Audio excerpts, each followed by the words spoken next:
প্রকৃতি, অন্যদিকে শিল্প। এই শিল্প মানে কিন্তু কর্মসংস্থান।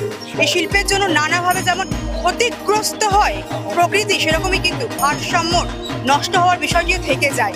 প্রযুক্তি আর প্রকৃতির ভারসাম্য গঠন করা বা ব্যালেন্স কিভাবে করা যায়, সেই সচেতনতার বার্তা নিয়ে এবারের থিম রাজডাঙ্গার নব উদয় সংঘের। হ্যাঁ, প্রথমেই জানাই নমস্কার, আমি অর্চনা দত্ত, আর আপনাদের এন্টায়ার টিমকে আমাদের রাজডাঙ্গা নব উদয় সংঘের তরফ থেকে শুভ দাঁড়িয়ে প্রীতি ও শুভেচ্ছা জানাই। এবারে আমাদের 2024 রাজডাঙ্গা নব উদয় সংঘের ভাবনা ভারসাম্য অর্থাৎ ব্যালেন্স। তো এবার আমরা যে ভাবনাটা নিয়ে এই থিমটা করেছি সেটা হচ্ছে প্রযুক্তি এবং প্রকৃতির মধ্যে ভারসাম্য, যেটা কিন্তু আমাদের এই সুন্দর পৃথিবীকে বাঁচিয়ে রাখার জন্য একান্তভাবে প্রযোজ্য।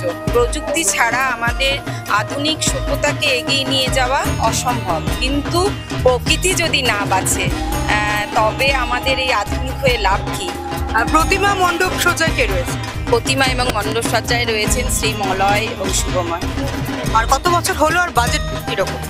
আমাদের পুজো এবারে 41 বছরে পা দিল, আর আমাদের পুজোতে মোটামুটি অ্যাপ্রক্স 50,000 লাখস। অনেক অনেক ধন্যবাদ। আপনারা শুনলেন যে একটা সমাজ সচেতনতার বার্তা দিতেই কিন্তু এমন থিম ফুটিয়ে তোলার রাজডাঙ্গার নব উদয় সংঘের।